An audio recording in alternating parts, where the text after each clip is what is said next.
मनोरंजन सृष्टीतून नुकतीच एक मोठी बातमी समोर आली आहे। कारण एका लोकप्रिय मराठी अभिनेत्रीला चालू शूटिंग दरम्यान तातडीने रुग्णालयात दाखल करण्यात आलं आहे। तर या अभिनेत्री आहेत निशिगंधा वाड।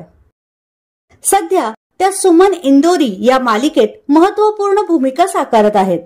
मात्र या मालिकेच्या शूटिंगच्या दरम्यान सेटवरच त्यांचा पाय घसरला, त्यामुळे त्यांच्या पायाला दुखापत झाली आहे।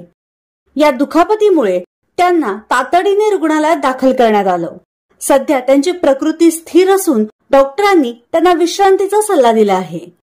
या अपघातामुळे आता अभिनेत्री निशिगंधा वाड यांना काही दिवस मालिकेतून ब्रेक घ्यावा लागणार आहे।